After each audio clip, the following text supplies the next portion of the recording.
Wasted a long time trying to decipher what is actually the stability criterion. Okay, I just decided to explain it in terms of the Cauchy's argument principle. So let's watch this video and then we see how it goes. Okay. Let's say that we have this arbitrary transfer function, s plus 2 over s plus 1. And I'll put the s-plane on the left here and mark the locations of the poles and zeros for our transfer function. There's a pole at -1 and a 0 at -2. Now if we take just a single point in the s-plane, let's say s equals -1 plus j, and plug it into our transfer function, which is s plus 2 over s plus 1, you'll get a new complex number out, 1 minus j. And let me plot this new complex number on a new plane that I'm just going to give an arbitrary letter w, the w plane. This process of plugging in one complex number in the s-plane and getting a new complex number in the w plane. So this is where we plot our nyquist plot. Okay, because as you can see, this is the s-plane. Okay, if you have a certain s value you want to find, because this is the this will goes into the frequency responses of the x-plane, because this is your poles and your zeros, and then s is equals to some real plus imaginary, definitely talking about some frequency responses, I would say. So therefore, if you were to bring this thing, okay, go and plug it into this equation. So this is s plus 2, so -1 plus 1j plus 2, and then you just rearrange, and eventually you can have another value in the w plane. Okay, so you're just simply subbing in. So in our nyquist plot, we actually subbing in s equals to j omega, that's all. But in this case, they actually put real axis, because it's, yeah. But in our case, we just put j omega can already. Same thing. We will have a plot in the w plane also. Okay, this is what it is lah. Okay, so if you plot it in, okay, you have a is called mapping. So the transfer function maps a point from the s-plane to a different point in the w-plane. And if we add a second s point near the first, we're going to get a second point somewhere else on the w-plane. And if we plugged in more and more points on the s-plane, so if you plug in more points, okay, if you plot in more and more points, correspondingly these points will be shown over here. If you were to plot all the way as a contour, you'll have a nyquist plot over here. as to form a continuous line, then this will form a continuous line in the w-plane. And if you draw a continuous line that connects back to itself, so this is where he draw. We call this a contour. So this is and it'll contour. generate some sort of continuous and this is line over in the w-plane that plot. also connects back up with itself. We're going to call this line in the w-plane a plot. Except that squiggly line isn't just random gibberish. It actually contains the phase and magnitude information from each of the systems. So again, he's talking about phase and magnitude. Okay, so in our nyquist criterion, we'll talk a lot about the magnitude and the phase angle. So if you want to determine stability of a system, you look at the magnitude and the phase angle. Okay, so remember that. Okay, so I repeat again, if you want to look at the stability of a system in a frequency system, you have to make sure you look at the magnitude and the phase angle. Okay, so later I'll just go on why we have to look at gain and phase margin. Okay, so let's continue. Poles and zeros. Let me explain it in the following way, using just a small amount of math. But really concentrate on the idea rather than the math if you find it confusing. I'll simplify our transfer function just a bit for this example, down to a single zero at s equals -2. And I'll map the point s equals -1 plus j over to the w-plane using our transfer function s plus 2 over 1. And we find it to be 1 plus j. Now here's the really... So he's just simply plotting the zeros only. As you can see, it's s plus 2 divided by 1. So he's just simply plotting the zeros. And then you sub in the previously the s equals to -1 plus j, you just sub in over here. Okay. Interesting part. The phasor of the point in the w-plane is exactly the same as the phasor between the 0 and the point we chose in the s-plane. And this concept extends to multiple poles. So as you can see, this they share the same phase angle. Okay. They share the same phase angle. So this is why S-plane and W-plane has a common similarity. Okay, this is why they actually use nyquist block. Okay, and then just to take note that S-plane and W-plane is totally two different planes. Okay, although they have some values the same, just that when you sub in some values into the W-plane equations, okay, you just sub in the transfer function, you have a different values because S is a different values. So you sub in different S, you have a different you have a different block. Okay, so this is what it actually means lah. Okay, so between the 0 and the point we chose in the S-plane. And this concept extends to multiple poles and zeros as well. And what's nice is that you can figure out the mapping between the S-plane and the W-plane graphically. I'll show you how in this set of 3 poles and 2 zeros. Step 1 is to pick the point in the S-plane that you want to map over to the W-plane. Step 2 is to draw the phasors from each of the poles and zeros to that point. Step 3 is to determine the magnitude, or the length of the phasor, by multiplying all of the zero phasor magnitudes and dividing out all of the pole phasor magnitudes. This resulting magnitude sets the length of the phasor in the W-plane. Step 4 is to determine the phase by adding the phase of all of the zeros and subtracting the phase of all of the poles. So in our case, we'd add the 2 blue angles, subtract all of the orange ones, which just by eyeballing, it looks like the phase would be just greater than 90 degrees, and so it would be here in the W-plane. so typically is just plotting just taking a point. Okay, this is something like the argument, the angle criterion in your root locus. Okay, so you're just taking the phases, and then the rest is a little abstract. Let's continue to watch and see how. So you might be wondering why I'm telling you all this. We aren't going to be doing this mapping graphically in general, since it's usually easier just to plug in the point and solve the equation. However, understanding what is happening in a graphical sense is going to help us interpret the plot later on. Let me show you what I mean using MATLAB again. I wrote a small program in MATLAB to give you a visualization of what I just drew for you. Here we have a transfer function with 2 poles and 1 zero. You see the exact function in the title.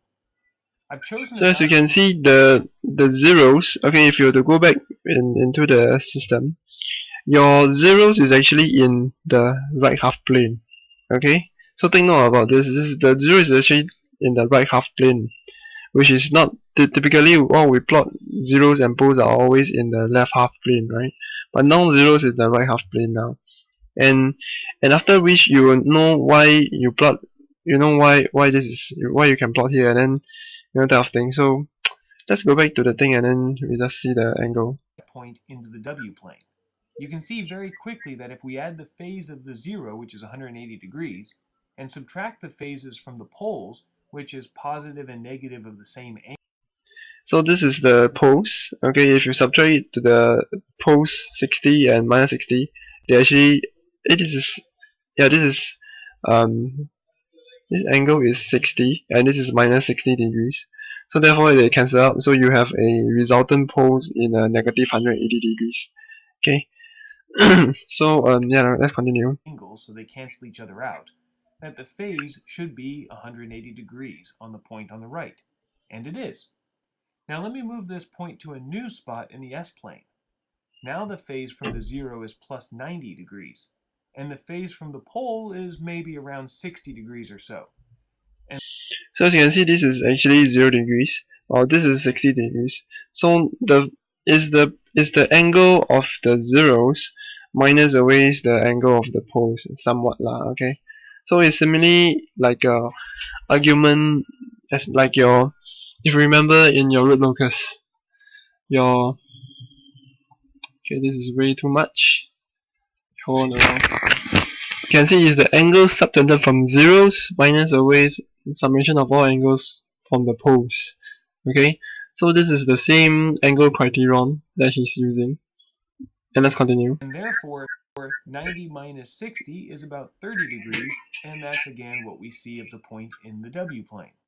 Now, because the summation of the zeros minus away the summation of the poles angle, you'll get 30 degrees. If I sort of trace out a contour with this point, but make sure not to include any pole or zero, then the addition and subtraction of the phases will never go around 360 degrees. And you can see this very clearly on the W plot, that the phase just sort of hovers between 150 degrees and 210 degrees. However, if I do insert... Because it's always it all dependent on the poles and the zeros. Maybe you can see later on. Then as we go along the contour in a clockwise direction, we'll be adding 360 degrees of phase as we move around the zero. As you can see, if you move around the zeros, the angles are correspondingly the same. So it is just a angle. So this thing is, if you were to have a movement in, if you have a rotation that the zeros is within this rotation, you can actually move 360 degrees. So it's somewhat like the difference in the okay, hold on, let me think.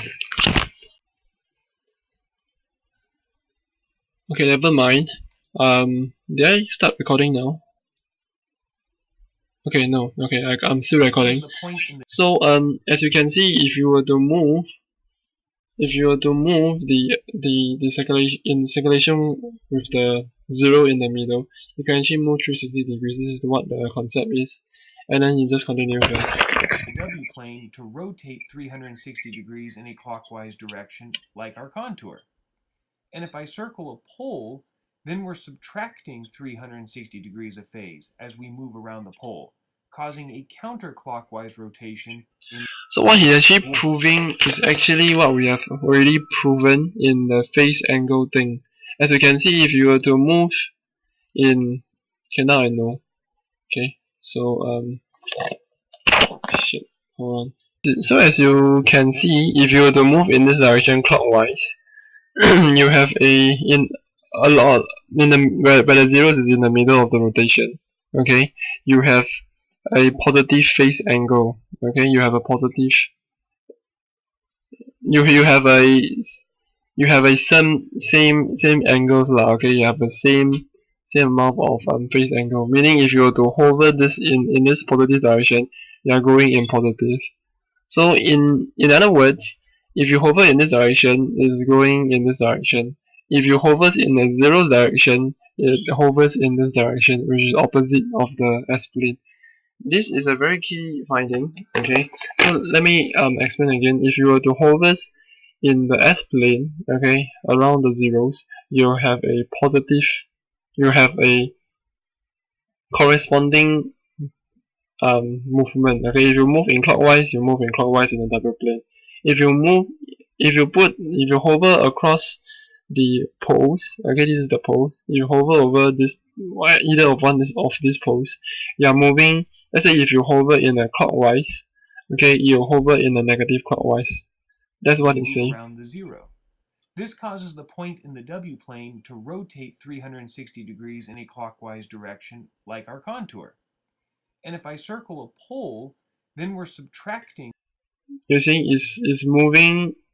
Yeah, moving clockwise is moving in a negative, in a opposite way. 360 degrees of phase. So you're actually subtracting 360 degrees of phase. So you're actually in a negative. Okay, so pole is always a negative angle, and then this is the positive angle somewhat lah, you know. So let's continue. As we move around the pole, causing a counterclockwise rotation in the W plane. Now I've written a second demo that might make this a little bit easier to see. Here I have a single pole that I encircle, and the resulting plot circles the origin one time in the counterclockwise direction, since we're subtracting 360 degrees of phase. Now I'll add a second pole and rerun it. And as you can see, there's going to be 2 rotations around the origin, one for each pole. Finally, I'm going to add 2 zeros as well. And now the resulting plot doesn't circle the origin at all. And that's because we're adding 2 times 360 degrees of phase from the 2 zeros, but at the same time subtracting 2 times 360 degrees of phase from the two poles. Sure, the plot on the right, which is the green line, is still going to have a bunch of circles and squiggles in it. If you don't understand this part, it's okay. Later he'll explain in the later parts. Maybe I should come here. What's inside? Well, let's see. It circles the origin once in the clockwise direction, so there must be 1, 0 in. Okay, so after that which, is really all you need to know so he'll just plot this one and then you'll just understand whole one, huh? for Cauchy's argument principle, that you can tell the relative difference between the number of poles and zeros inside of a contour by how many times the plot circles the origin and in which direction. So let's see, if I gave you this arbitrary contour and then told you that the mapping in the W-plane looked like this, what could you tell me about what's inside? Well, let's see, it circles the origin once in the clockwise direction, so there must be 1, 0 inside the contour, right? Wrong. Well, sort of wrong. Remember, all this tells us is that there is one more 0 than poles inside the contour. So if there are no poles, then there is 1, 0. So as you can see, if there is only one more zeros, then you'll have a contour circulating around the origin, okay? But what if there's 3 poles? Then there must be 4 zeros. Now let's take a new contour, and if I said that the mapping looked like this, where it encircled the origin twice in the counterclockwise direction, well, then you would say that there are 2 more poles than zeros. And if we knew that there were only 2 poles to begin with, then we could confidently say that there were no zeros in this contour. So repeat again, okay? If you have one more zeros in your S-plane, okay, you'll have a 1 circulation, that means the red color one. If you have 2 more poles, in the case it is now poles, okay, just now is zeros, more zeros, this is now more poles. If you have 2 more poles, then you will encircle in a 0 direction. Okay, this is just a concept. In our course, we will not talk about it, but later in the text, you'll understand why we're talking about the plane and such. Okay, so yeah, hold on. In order to figure out how this information helps us, let's get back to our problem. We're trying to Hold figure on, out if there are any zeros in the let's repeat again. say that there were no zeros in this contour.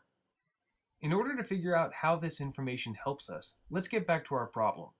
We're trying to figure out if there are any zeros in the right half plane for 1 plus GH.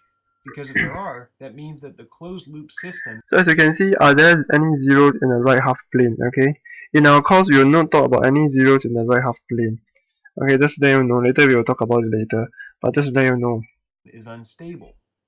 And now we know how to use Cauchy's argument principle to determine if there are any zeros inside of a contour. So at this point, it should be obvious that if we want to see if there's any zeros in the right half plane, then we need a contour that encloses the entire right half plane. And we do that by saying that the contour runs the entire length of the j omega axis up to positive j infinity, and then it sweeps around at infinity to enclose the entire right half plane, and then goes back up the negative j omega line back to 0.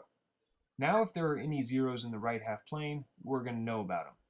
So this right half plane, okay, drawn in this manner, this contour, is actually some S value, okay, it's actually, I also don't know what values, but typically you actually plot out a concept of this.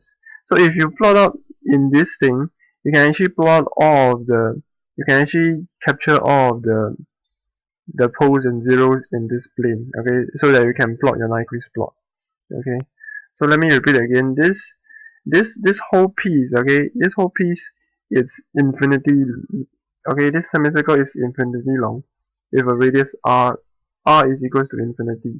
Okay, so I repeat again, this semicircle has a radius r, and this r, the magnitude of this r is actually infinity. So you are actually trying to have a plane, okay, right half plane that can extend to all of the poles and zeros in this region. You just find all the right half plane, and then you have to sum it out to see whether how many zeros and poles you have. So this is a very pretty much good concept. So this S plane over here is this contour, and then you're trying to map out all the zeros and the poles, and then in order to know how the nyquist plot would look like. Okay. called the Nyquist contour. All those other contours we drew didn't have a name, so maybe I'll call one like the Douglas contour or something. So this is actually typically if you were to plot in this manner, this is nyquist contour, and nonetheless if you plot it out, you have a nyquist plot. Okay, so previously what I talked about, whatever contour, right, is just some random contour that is saying lah. Okay, so if you're talking about g omega and minus g omega, okay, you're plotting against this one and then to the whatever, okay, whatever. There's some mathematical equation, I don't know how it's that, but this is how the Nyquist plot comes in, and then also later we will know how to determine the stability in the next video lah. I can't continue now. But when you map the Nyquist contour into the W plane, you get what's called the Nyquist plot. It's all those squiggly graphs I plotted in MATLAB earlier. And again, you get those plots by plugging in every single value along the j omega axis and then all the points along infinity in the right half plane. This is easier to do than you might imagine, but I'm going to cover that in the next video. For now, we'll rely on the computing power of MATLAB to generate those plots for us. So now if we take 1 plus gh and use this function to map the Nyquist contour in the S-plane into a Nyquist plot in the W-plane, we can instantly see how many times the origin is circled and in which direction. From there, we can determine how many more poles or zeros lie within the contour. To do this mapping, though, we need to find the plot for GH and then shift the entire plot to the right by 1. But this is kind of difficult because there's lots of curves and circles, so instead of shifting the plot to the right by 1, we shift the origin to the left by 1. And this is why we're concerned with how many times minus 1 is circled instead of how many times the origin is circled. So as you can see, this is why we have a minus 1 over here. So typically, this is what it is lah. Okay, if you want to find whatever thing in a transfer function, okay, there is zeros or how many zeros or poles, you can actually see from here. Okay, so this is where the negative one comes from. So because 1 plus gh equals to 0, so if you were to find the Nyquist plot for the open loop transfer function, you have g of h equals to negative 1. And this is why we have always say that negative 1, whatever a unit circle of negative 1, okay, from negative 1 to 1 is always the, yeah, you should know what I mean. Yeah, I'm just not gonna talk about it anymore. So this this contour will show you which is stable and which is not stable. Okay. So yeah. So this will set up for the the criterion. So the steps are that we take the open loop transfer function, GH, we make a Nyquist plot by plugging in each point on the Nyquist contour and count the number of times minus 1 is encircled and in which direction. From that, we can determine how many more poles or zeros are inside of the Nyquist contour, which again is the entire right half plane. But to know for sure whether there's a zero in the right half plane, we first need to know how many poles are in the right half plane. Luckily, we usually know exactly how many poles are in the right half plane of 1 plus gh because it's the exact same number of poles in the right half plane as the open loop system gh. And since we usually have a good understanding of our open loop plant, then we already have that information. And this drives the famous equation that the number of zeros in the right. So all in all, because you want to find the number of zeros, okay, so you have to first know how many poles are there, right? So therefore you are given that the number, because the number of zeros in the right half plane is dependent on the characteristic equation. This is why abstractly I cannot define it properly. So the zeros is, yeah, so therefore the poles can be easily found here. And then from this you can actually know how many entanglements and circlements are there, and then you can deduce how many zeros and poles are there.